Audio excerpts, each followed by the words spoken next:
what he is saying. All that can be heard publicly is erratin and nothing more. If that is the case, the affidavit does not explain why everything else is out of bounds in terms of being aired publicly. There's nothing there altogether.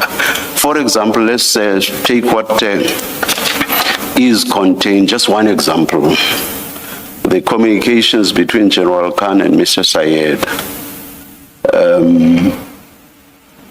Let me not get into the detail of what those say. You know what they say, and they're out there in the public domain. But the point is, looking at those, at face value, those appear to be private communications between Mr. Sayed and General Khan, without an explanation as to why those raise security or intelligence issues or confidential issues. I'm completely at a loss. I'm completely in the dark. So, one, perhaps you should answer the question whether indeed the application is suggesting that all that may be heard publicly is the erratin bust. Is that so or not? No, it is not so. Then so, what more then may be heard publicly? Yes. So, of course, Chairperson, the application must be viewed in its correct context.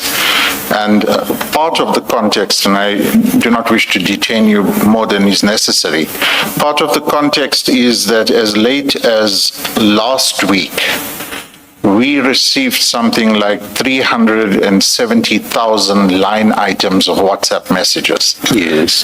The evidence leaders in their affidavit seem to intimate, well, it's your WhatsApp messages, you should know about it. There are considerations such as the authenticity of the messages, whether they are altered, we don't know, whether they have been, whether the chain of command has been retained, we don't know. We've invited access, and these are all the events before Sunday night. We've invited supervised access to the devices. That has not been forthcoming. So we have considerations, and my attorney's done a calculation, surprisingly, that if we were to spend 10 seconds reading each WhatsApp message, it'll take us about 200 days to get through all of them. So in that light, we ask for the indulgence that we have the opportunity, and the evidence leaders have, for all intents and purposes, acknowledged this, that we be given the opportunity in the fullness of time to better formulate this application and to allow us the opportunity to place full information before the Commission. Suffice to say, as late as this weekend, we received another 11,000 pages of bank statements with the explanation that, well, it's your bank statement, you should know what's in it. We, of course, need to go through this, and because we are now hamstrung, there is an amount of delay. We asked the Commission, and correctly so you have pointed out, that you are not bound by what the evidence leaders say. We ask you for that indulgence. Given the extraordinary circumstances that we are faced with presently, we hope to be able to move matters forward and to better present ourselves before you. And it's simply an indulgence at this point in time. What you are addressing now, with the exception of the bank statements about which I've not seen anything in writing, but the rest of what you say, the number of texts, the thousands or even hundreds of thousands of texts, the thousands of pages and so on, if I understood the application correctly, you raise those issues in the context of seeking condonation for the lateness of the application. That has nothing to do with the question that I asked, which is, what is confidential or relates to state security, relates to intelligence? What is it in the application? You have detailed all of the things that you have detailed, and none of that addresses the question that I put to you. I hope you understand. Also, and of importance, is that even if you complain about this material that you say was delivered late, General Khan, through your assistance, I assume, has brought an application for an in-camera hearing, stating, as a matter of fact, he doesn't say there's a whole lot of material or stuff that's still outstanding. He has come to this commission asking for an in-camera hearing on the basis of state security, confidentiality, intelligence matters, investigative ways by the intelligence operatives, all of which should not be aired publicly. So he took himself or understood himself to have facts to come to this commission that has nothing to do with the material you have just placed before us. Because if that was the issue, then he would not have been ready to bring the application. So my point about the application being vague stands. Yes. And you would have you have to respond to that if you wish to. Please do. So, Chairperson, you will note that this application was brought at a late stage on Sunday evening, whilst all these events were unfolding. But to answer your question, General Khan is not here to testify today, and the commissioners have to unpack what is in the current application. There is room to breathe, to fix up what is currently a lacuna in the application, and I concede that before you. If you were to close the door without offering us a better opportunity But at the very least, Mr. Khan, you should be able to explain the basis on which the application was brought in the first place. Yes. So, for example, the application in so many words refers to the relationship between General Khan and Mr. Syed, and I think it's the only example it actually touches on. I may be wrong. So it does refer to that, and all it does is to talk about context and how the intelligence system bears relevance to that relationship. But are we to take General Khan on his word on that? We cannot. We cannot grant the application on his word. There's some context. What context?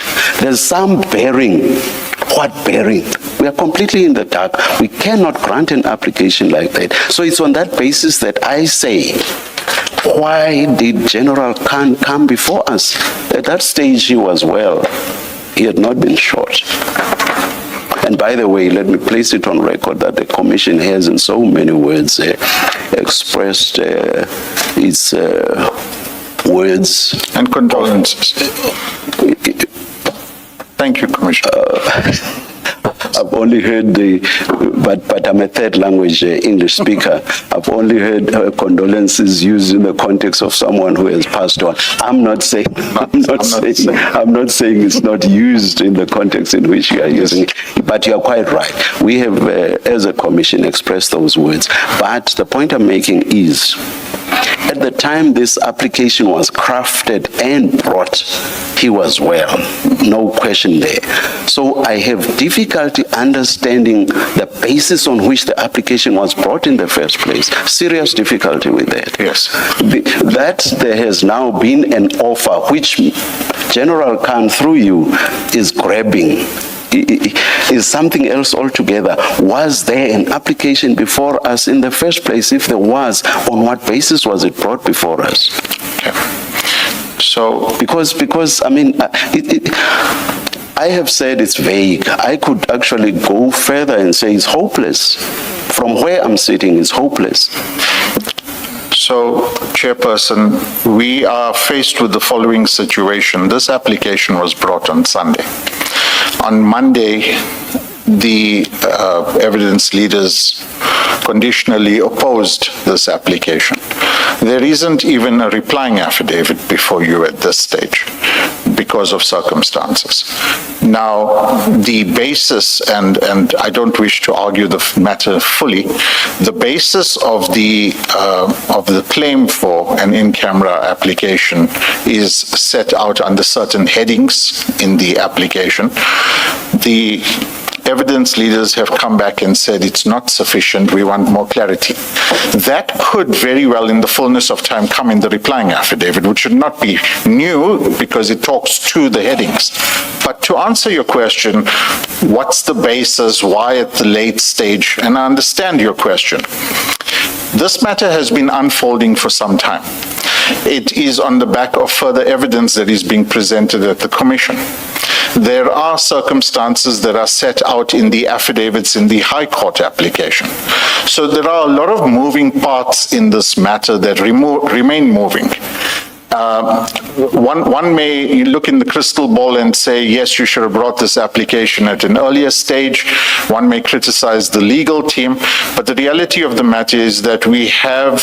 I am not raising any of those. I'm raising a different point, but please continue with your response. I am submitting to you, Chairperson and Commissioners, that there would be no prejudice or harm affording this application to become ripe and then considering it as opposed to dismissing it summarily at this stage without a replying affidavit and without a full opportunity to place more information before the Commission. So it's an indulgence that we seek. Your powers are wide, and there we find ourselves.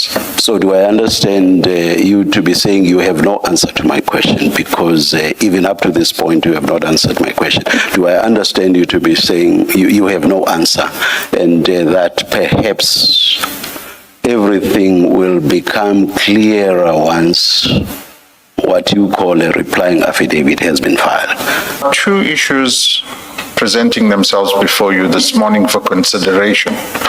The one issue as formulated by the evidence leaders is the question of the in-camera application. And the second issue, while distinct and pertinent, is intertwined to the first issue. The evidence leaders have indicated that notwithstanding the current circumstances in relation to General Khan, they wish to lead their evidence today due to time constraints. I'm going to address both these issues, if I may. Just very, very quick, is it today? The leading of the evidence, will that be today? I understood we are hearing the evidence of some other witness today. Chair, there is another witness who's scheduled, the in-camera witness L, this afternoon. Yes. So the directions we would seek would be for the chair to allocate a date to us. And with regard to the current schedule, I think that the soonest time you could hear me on General Khan's evidence is Friday, since we've just postponed Mr. Nku to tomorrow. Yes. Thank you. So if you could make your submissions on the basis that what the evidence leaders are indicating is Friday, Mr. Khan. Thank you very much, Chairperson. Thank you. This is the first that I hear of this change. It might have an impact on what I intend saying to you, because I might want to interact with Ms. Hassam and try and get some direction, and if necessary, postpone what I want to say to Friday morning. It will be a short address, but I might be able to clarify issues in advance with her, thereby saving the Commission some time. The first issue can be disposed of this morning, and it emanates from paragraph 10 of the opposing affidavit that was filed, was it yesterday? Yes. I'll just read the relevant portion. In the evidence leaders say the following. The evidence leaders accordingly invite General Khan and his attorneys to reformulate a better focused application having regard to the issues raised in the answering affidavit. Without going into the details of what and what may not be reformulated and what the concerns are, I accept the invitation and we'll do that, given the circumstances that we find ourselves in and the urgency with which the in-camera application was brought. So that disposes of the first issue. As regards the second issue,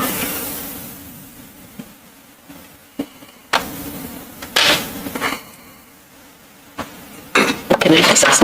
Mr. Khan, what is the first issue that you say is now disposed of after you read from the answering affidavit? That is our General Khan's application for an in-camera hearing, which was delivered on Sunday before the unfortunate incident.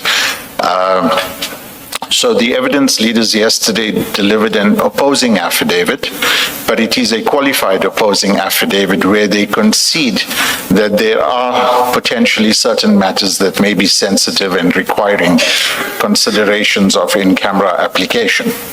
But they, however, raise certain points in relation to the terms of reference and specifically what should be in camera as opposed to a blanket in-camera application. So, reading from what they say in their opposing affidavit, we accept the invitation that we better formulate what it is exactly that we want in camera, because we have made the concession that not everything ought to be in camera.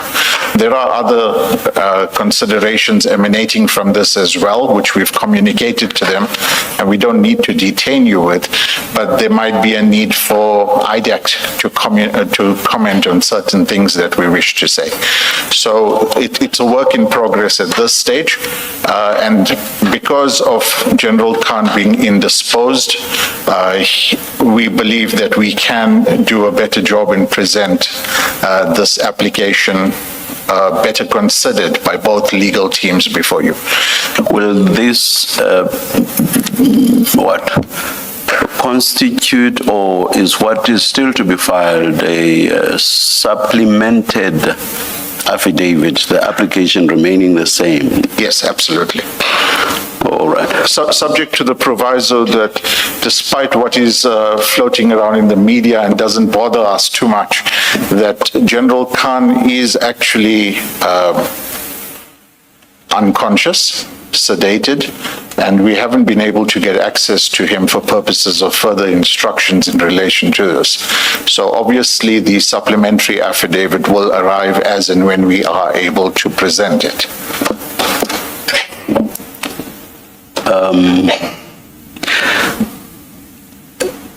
Any further submissions? I just want to ask a quick question. Yeah, there was an invitation for us to present medical evidence. We have now received the J88, which we will immediately make available to our colleagues, and there is a request. Please continue. There is a request by the family members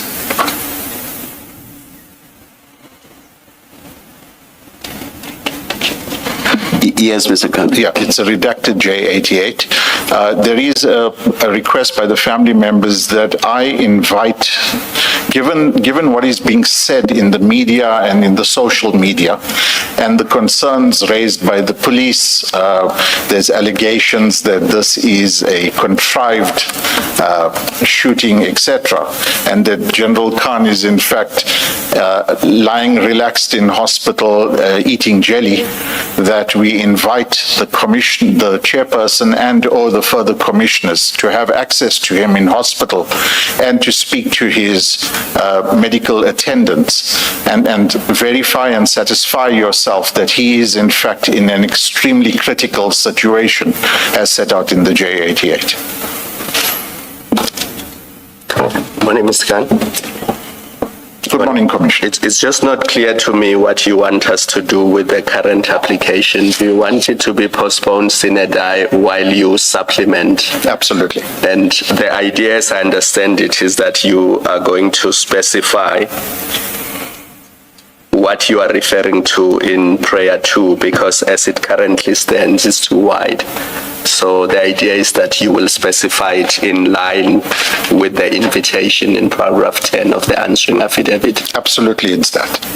So the current application as it stands will be postponed sine die. Correct. And then The second issue, it doesn't affect this application because the application was about Mr. Khan himself giving evidence in camera and not what the evidence leaders intend to do on Friday. But you say you need time to discuss with Advocate Hassim so that you have clarity in terms of what is it exactly they intend to do on Friday. Yes. Have I understood you correctly? Yes, if we are able to come to some agreement on what happens on Friday, great. But if we're not, then we would like to obviously address you further on Friday morning as to how the procedure unfolds. All right. Thank you. By when will this, let me just loosely call it a supplement, by when will that be filed? Chairperson, Advocate Khan, as I've indicated, is General Khan. General. Sorry. This, I noticed yesterday that the media indicated that I'm General Khan's younger brother, which I'm not. So, yes, General Khan. Both my attorney and I have had access to General Khan. He's not verbal at the moment. He is sedated. He's got tubes coming out of his mouth, abdomen. His doctors have restrained the number of visitors that he may receive. I've brought photographic evidence for the commissioners, and again, we invite the commissioners to attend at his hospital to satisfy yourselves as to his condition. He's certainly not a person who's lying in bed, awake, enjoying his hospitalization and able to give us instructions. So briefly to answer your question, I cannot commit to when this supplementary affidavit will become available. Of course, this supplementary affidavit talks to his ability to testify. So if he's unable to testify, he's most certain, well, if he's unable to commission a supplementary affidavit, he's most certainly unable to testify. So they go hand in hand.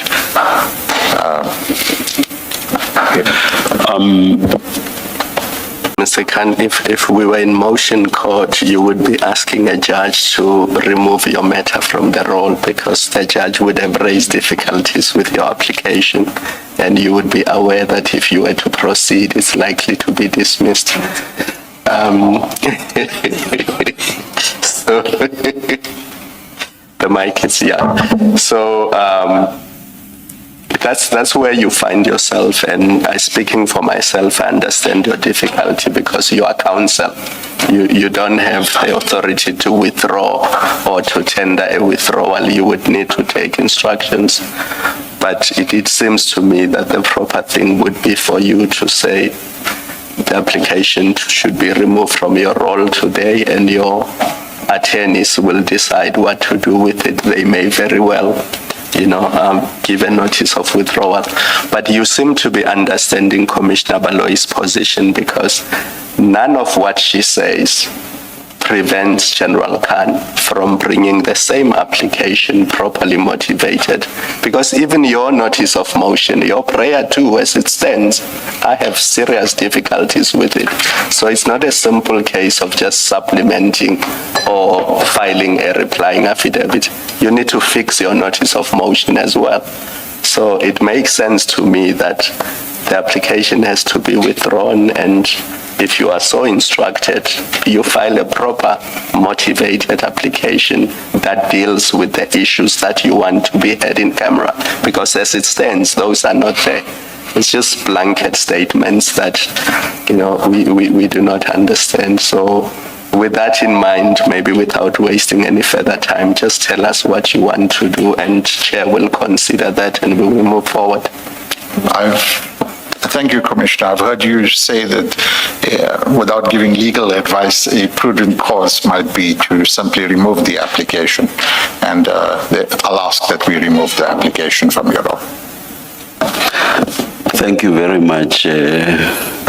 The removal is yours. It's not done by us. So I assume that we must take the application as removed. Thank you very much. All right. In the interim, and regarding any concerns General Khan and you, the legal representatives, might have with regard to possible prejudice, I would refer you to paragraph 23.4 at page 33 of the answering affidavit. There, the evidence leaders make a fair point. The evidence, they say, I quote, the evidence leaders will engage General Khan and his legal team on how to present evidence on the remaining topics in a manner which does not compromise confidential crime intelligence information or prejudice the safety of informants or undercover agents. So it's not as if Ms. Hassim intends to, on Friday, just start leading evidence without that engagement having taken place. This means that Ms. Hassim, as all of us actually should, accepts the fact that with an intelligence operative, there should indeed be intelligence-related matters which should not be aired publicly, security-related, and even confidential, all of which should not, as I say, be aired publicly. Ms. Hassim understands that, and because of that understanding, she's willing to engage with General Khan, but because you say he is not conscious at the moment, I thought you said, that means Ms. Khan will engage with you, General Khan's legal representatives, you accepted that, for example, that this application is not saying we should, what should be aired publicly is erratum only. So you accept that there's more than just that. So that's the ground which will be covered by the engagement between the two sides, as it were. So in a sense, this provides somewhat of a cushion. Yes, Chairperson, there is some comfort in this statement here. Yes. And that is why I prefaced my address to you with my desire to engage with the evidence leaders and see how we can come to some resolution. Yes. No, thank you. Thank you very much then. This is closed. The application is withdrawn, so this discussion is closed. But, yes. No, I did say we cannot withdraw.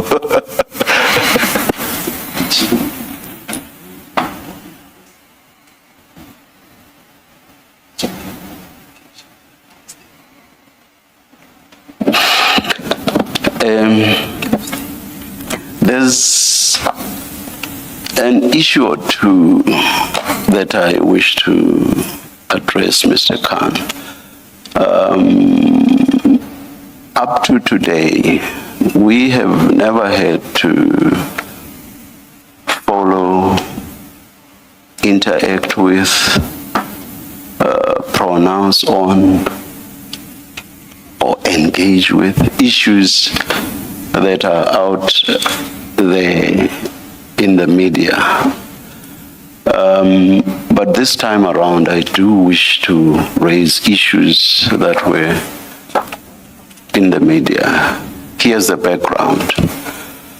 Our spokesperson, Mr. Jeremy Michaels, picked up an interview that was conducted by Ms. Zianda Ngobo, and she was interviewing you. Our spokesperson was quite concerned by some of the things that you said, and he suggested to the commission that a media statement should be issued addressing those issues that concerned him. After discussion within the commission, the view taken was that rather these issues should be raised here in open session with you. I will commence to do just that. At what time did General Khan serve his papers on the commission on on, it was Sunday night, was it not? That's correct. At what time? My attorney is checking right now. It is at 4 minutes past 11 on Sunday night, Chair. 4 minutes past 11, yes. And at what time is General Khan supposed to have been shot? If I may.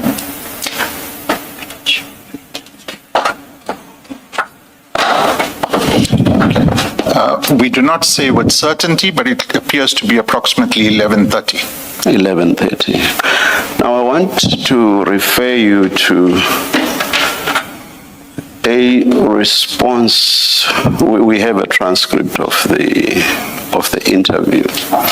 Chair, we could provide a copy of that transcript to my learned friend. Oh, you did? I'm not certain when. I don't have it in front. No, I'm saying we could provide a copy all right. as you addressing these right. issues.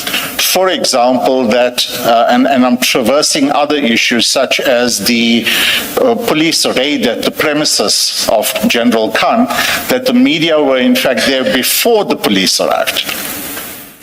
One person who appeared before the commission has already been murdered. This is something, and it appears elsewhere in this report, and it's also reported by the different journalists. Did General Khan fear for his life?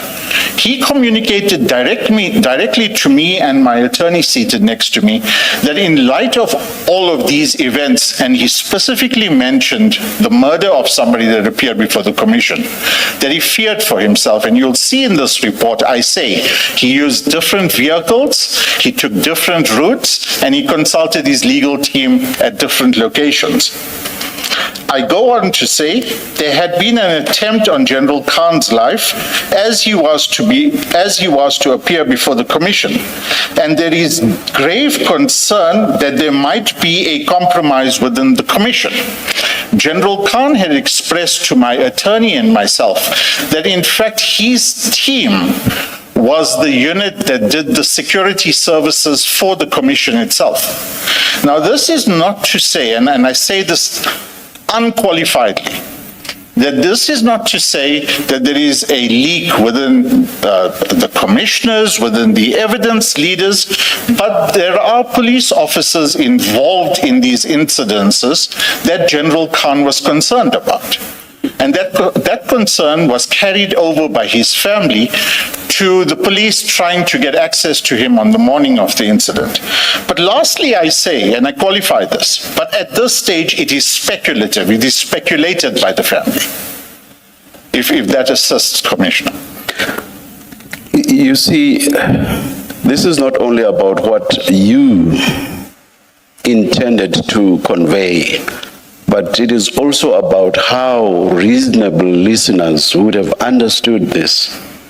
You are saying this in the context of General Khan having been shot. And in that context, you mention leaks or compromise. Or what did you mean by compromise? I understood it, and I believe myself to be a reasonable listener. I understood you to be referring to leaks from or by the commission. Absolutely not. And I also understood that to go back to the context in which General Khan was shot. So all of that, when you look at it holistically, it suggests that we served the commission late last night. He gets shot after service of the documents, and there are leaks within the commission. When you look at the totality of all that, it does suggest, or it may reasonably suggest to a reasonable listener, that you are basically saying that as a result of the leak, General Khan, or rather, General Khan may well have been shot as a result of the leak from the commission. That would, or that's a possible way in which a reasonable listener would have understood what you said. May I reply? Yes. I I unqualifiedly before you and the media say that that is not my instructions, and that is most certainly not what I intended to communicate to the media with my attorney and family members of General Khan present. Thank you. May I say this then? If you are ever to make media briefings again, be careful of what you say and don't say anything that may tend to impugn the integrity of this commission. You should be very careful about that. I note what you say. Are you within what's colloquially referred to as the organized bar, or are you a so-called independent? Organized bar. Organized bar. Well, as I know them, having been a member of the so-called organized bar for many, many years, there was, I'm not saying there should still be, because even within the bar sometimes there may be disagreement, but there was a rule that said members of the bar can only go out to the media, be interviewed and make statements to the media after having received permission from their bar. Otherwise, you don't just go out there and make. I repeat, I'm not saying that that rule should still continue to exist. Perhaps some might even say, does that not infringe the right to freedom of expression and so on and so on. But the point I make is, if that rule still exists and without it having been removed from the rules of the so-called organized bar, I wonder whether you got the permission, or if you didn't, what your basis for engaging in this in the first place was. But anyway, that's not for me. I'm just stating that that's how, as someone who once was a practitioner, and also balancing what the hospital's processes and policies were. Ms. Vilsnach wasn't the only person who contacted me. I'm just checking on my email. Mr. Kerwin Pokpas of DI Attorneys also contacted me. And we had spoken briefly about how we saw the matter to proceed and how they intended to see the matter to proceed. And there was a suggestion that we convene a meeting with the evidence leaders, who I understood was not available for the duration of that day. So it's not as if we simply sat back on our haunches and did nothing. We had engaged with Mr. Pokpas telephonically. He then sent us correspondence late that afternoon, and then later in the evening with their proposals on a redaction. So, Mr. Pokpas, if I can summarize the position that he had given to me, was, we see your application for in-camera proceedings. However, our view and the evidence leader's view is that there's no application to hold the in-camera proceedings in camera. So we're not sure what you intend to address in the in-camera proceedings, because, and please, Mr. Chair, I don't intend to address on the merits of the in-camera, that's now disposed, but simply to give you context and insight into the conversation. It was, we don't believe you've given sufficient facts, and we say if we give too much facts, then we defeat the application itself. So let's talk about the redaction. That's what came later that evening, was the proposals on redaction. The next morning, I was able to respond to that proposal, where I invited their insight or their recommendations on how they intended to proceed. So it places that statement that Ms. Hassam drew attention to earlier when she addressed Chair on, we invite the commission to tell us what to do. So the engagement regarding how we thought the matter should proceed had occurred with my counsel prior to the statement to the media, but the engagement with Mr. Pokpas occurred subsequent, and therefore we could only come back the next morning. I just wanted to clarify the point that we were engaging not only with Ms. Vilsnach, but with somebody else as well.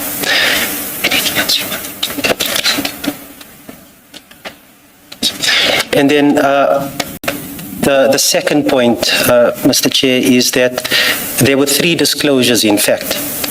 The initial disclosure, which occurred on the 15th of last month, involved the provision of Excel spreadsheets together with media files. Now, it's very difficult for us to determine the exact number of media files, but we estimated it to be between the order of 1,500 and 2,000 individual images or videos.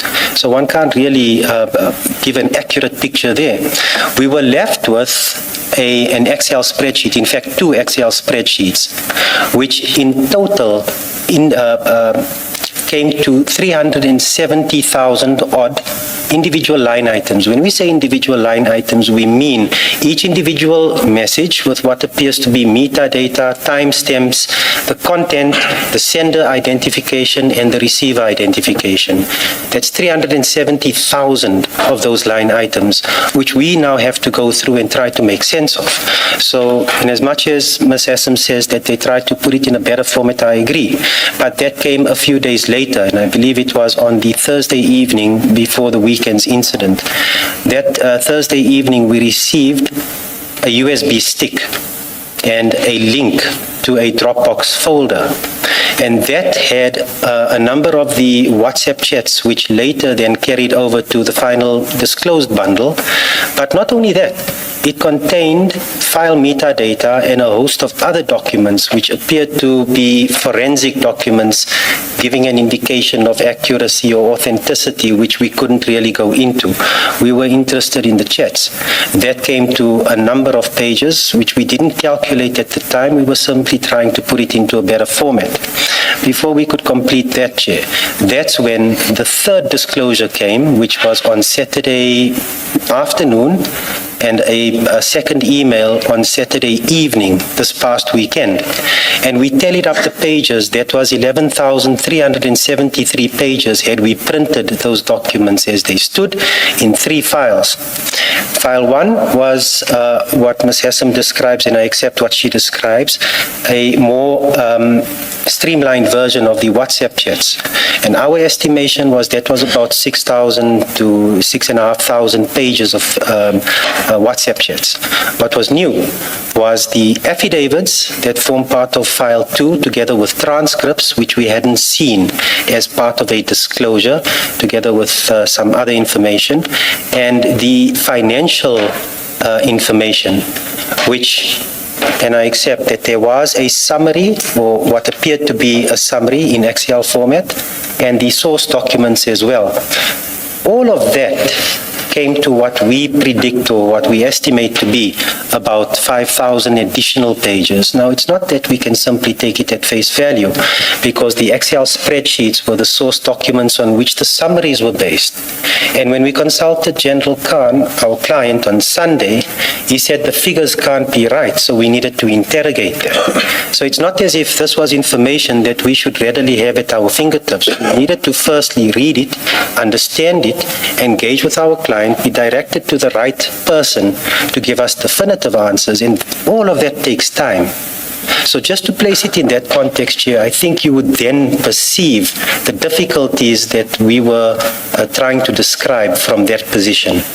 And in relation to the media statement regarding the information of what General Khan intended to address to this commission today, what my learned friend Mr. Khan had said in his affidavit regarding the headings, there's information regarding these rubrics that we had given, perhaps not in the detail that the evidence leaders expected or required of us, but it certainly was mentioned. And I don't want to mention it here because then I'm going to defeat the very purpose of that application.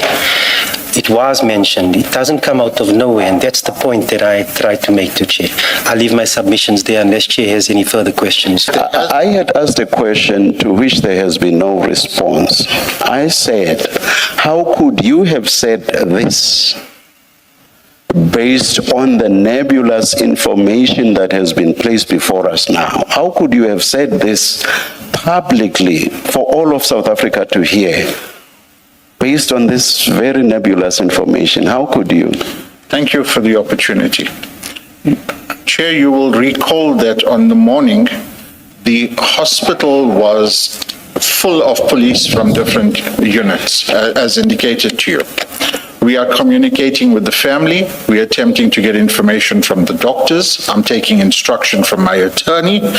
And hence I say, we understand that they have been directed, that they have directed representatives.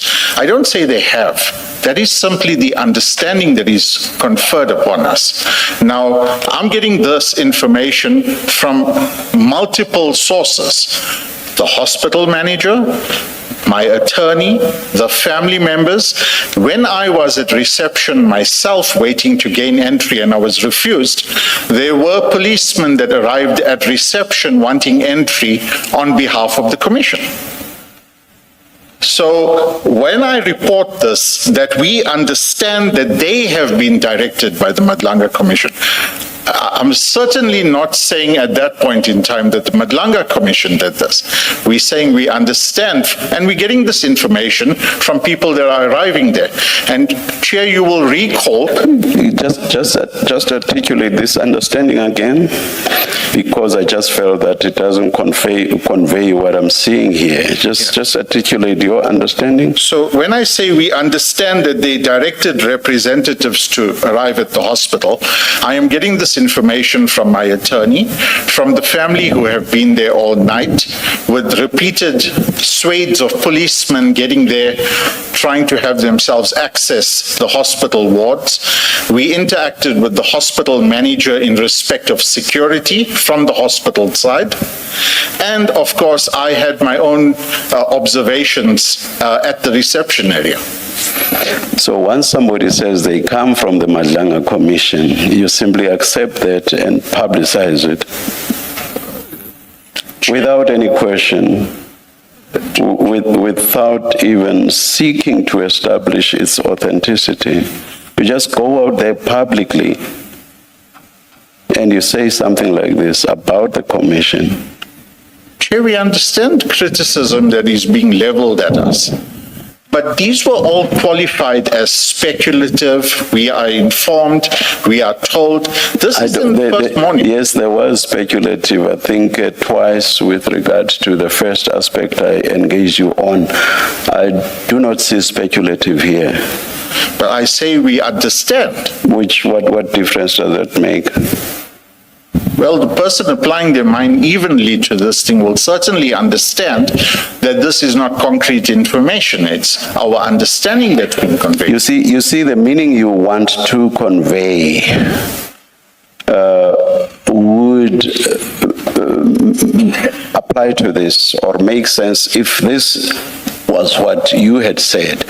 And we understand that there were people who claimed to be representatives of the commission. Because I understand you to be making the point that I've just made. That is not what you said. I respect that is definitely not what you said. I respect and accept your correction of what I intended to say. Certainly, I intended to say exactly what you've said at this moment. Unfortunately, you did not. Unfortunately, I did not. You conveyed something negative about the commission. In the moment, on live TV, with my attorney next to me, with multiple interviewers, it is unfortunate, and if there is any misapprehension or ambiguity, let me not accept that there is. Let me just say you stated something wrong about the commission. If you want to say misapprehension, it must come from you, but you stated something wrong about the commission. Yes. Unreservedly, I apologize to the commission. I see that it is open to multiple interpretations, and I apologize unreservedly. Thank you. Ms. Hassim, it was indicated to me whilst I was looking that way that you wanted to say something, please. Chair, in fact, at the point at which I was going to intervene, I was going to say that I don't need to be as restrained as the commissioners perhaps need to be in addressing this issue that the chair has raised. But then you went on. And There are a couple of things that I must put on record from the perspective of the evidence leaders. This communication in the public with the media is of great concern to us because it does bring the work of the Commission into disrepute. There can be no doubt about the impression that's created by these kind of remarks. Now, on this last point, on the first point, which is